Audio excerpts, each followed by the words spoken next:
गुप्ता जी प्रधानमंत्री के बारे में कह रहे थे कि 56 इंच की छाती है, मगर सच्चाई यह है कि आदमी में कितना दम होता है वो छाती के साइज से नहीं पता लगता। कितनी बड़ी छाती है उसका कोई मतलब नहीं है। गांधी जी सुपर पावर से अंग्रेजों से लड़े, उनकी कोई इतनी बड़ी छाती नहीं थी, मगर डरते नहीं थे। तो ऐसे बहुत लोग हैं जिनकी छाती इतनी बड़ी नहीं है और डरते नहीं हैं, और ऐसे भी लोग हैं जिनकी 56 इंच की छाती है और डरपोक हैं। मैं उदाहरण देता हूं। जब 1971 में लड़ाई हुई, हिंदुस्तान की सेना पाकिस्तान के खिलाफ लड़ रही थी, अमेरिका की नेवी आई, अमेरिका के राष्ट्रपति ने हिंदुस्तान के प्रधानमंत्री को धमकी दी और कहा कि ये सब रोको, बांग्लादेश में जो हो रहा है ये रोको। इंदिरा गांधी जी डरी नहीं। इंदिरा गांधी जी ने साफ कह दिया, देखो तुम्हें जो करना है करो, हमें जो करना है हम करेंगे, और उन्होंने करके दिखा दिया। अभी ऑपरेशन सिंदूर होता है, डोनाल्ड ट्रंप का फोन आता है, नरेंद्र मोदी जो कहते हैं मेरी 56 इंच की छाती है, घबरा जाते हैं, डर जाते हैं। डोनाल्ड ट्रंप कहता है ये देखो सिंदूर बंद करो, और 2 दिन के अंदर नरेंद्र मोदी ने सिंदूर ऑपरेशन बंद कर दिया।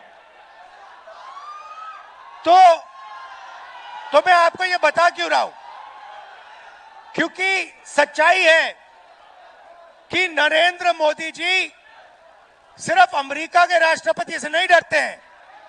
नरेंद्र मोदी जी का कंट्रोलर अदानी और अंबानी जैसे लोगों के हाथ में है।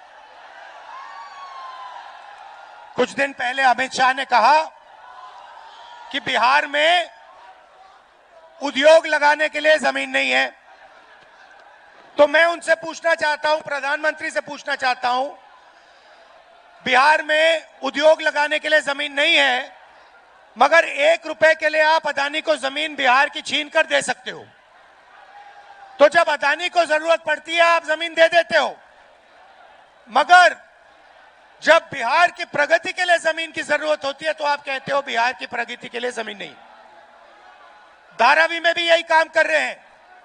लाखों करोड़ रुपए की जमीन, मुंबई की जमीन, धारावी की जमीन, ये अदानी को दे रहे हैं।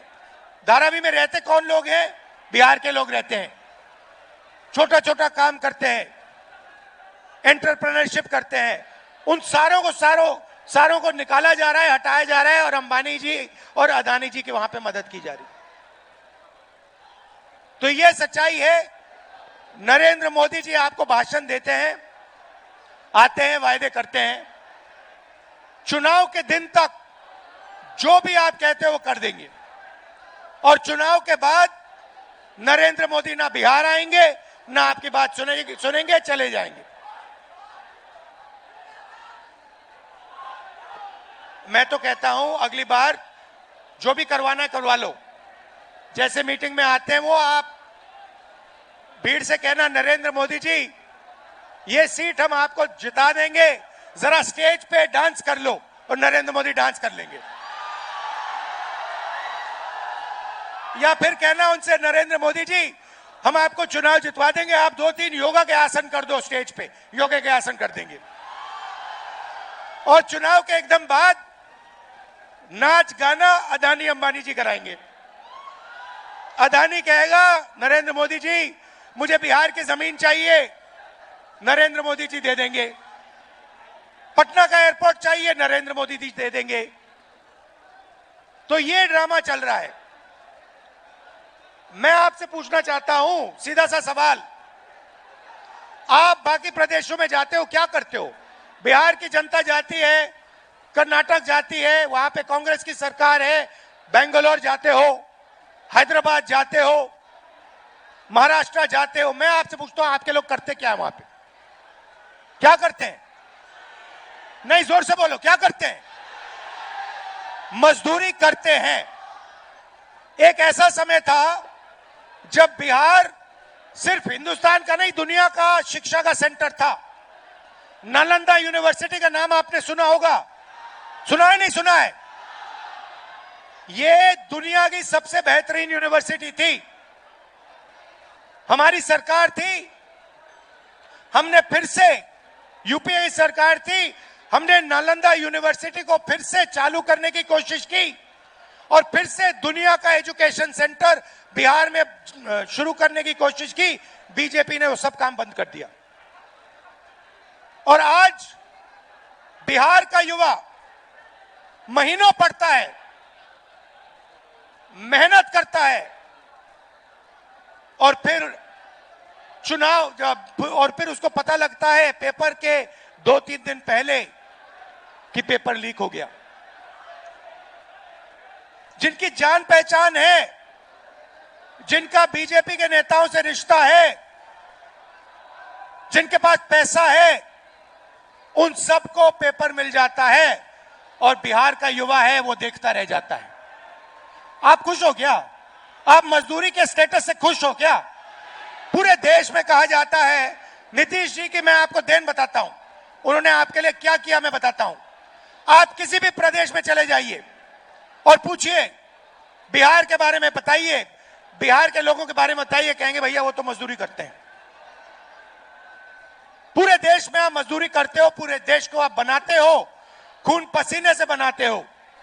दुबई जैसा शहर आपने बनाया है। लोग कहते हैं, दुबई के लोग कहते हैं, आप कभी जिन लोगों को आप जानते हो उनसे पूछो, दुबई के लोग कहते हैं कि हिंदुस्तान के लोगों ने, बिहार के लोगों ने दुबई बनाया है। तो अगर आप दुबई जैसा शहर बना सकते हो, मुंबई, बेंगलोर जैसा शहर बना सकते हो, तो बिहार में क्या हो रहा है? क्या कमी है यहां पे? कमी यह है कि आपकी सरकार बिल्कुल बेकार है, आपकी सरकार आपकी मदद नहीं करती है और आपकी सरकार चाहती है कि आप पूरे देश में मजदूरी करो, आपकी जमीन यहां से जाए, आपको शिक्षा ना मिले, आपको स्वास्थ्य के लिए, मेडिकल के लिए दिल्ली जाना पड़े। यह सच्चाई है। मैं आपको 2-3 गारंटी देना चाहता हूं। सबसे पहले मैं आपको पर्सनली बता रहा हूं और यह तो मैं पूरा काम करके दिखाऊंगा। जैसे ही यहां पे हमारी गठबंधन की सरकार आएगी, जीतेगी, और हम आपको पूरी की पूरी तरीके से दम लगाकर बेहतरीन शिक्षा देने वाले हैं। मगर मैं आपको एक गारंटी देता हूं, मैं आपको पर्सनल एक गारंटी देता हूं और इसको आप याद रखिए।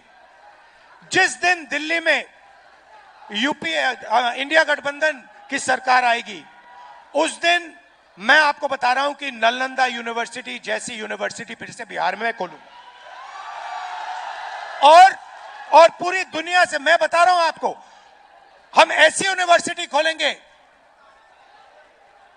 जहां पूरी दुनिया से लोग लाइन लगाकर बिहार में आके पढ़ाई करने की कोशिश करेंगे। क्योंकि आप में इतनी नॉलेज है, इतनी समझ है, आप दुनिया के शिक्षा के सेंटर बन सकते हो। हिंदुस्तान छोड़ो, दुनिया के सेंटर बन सकते हो। आपके लोग बाकी प्रदेशों में जाके काम करते हैं, मेहनत करते हैं। आप जहां भी देखो बिहार के लोग आगे हैं, मगर बिहार में आप सबसे पीछे हो। बिहार में आपके पास कुछ नहीं बचा। दूसरी गारंटी मैं आपको कह रहा हूं, और यह महागठबंधन की गारंटी है, मेरी है, महागठबंधन की है, कि बिहार में सरकार बनेगी तो ये किसी एक जात की नहीं होगी, किसी एक धर्म की नहीं होगी, ये हर जात की होगी, हर धर्म की सरकार होगी।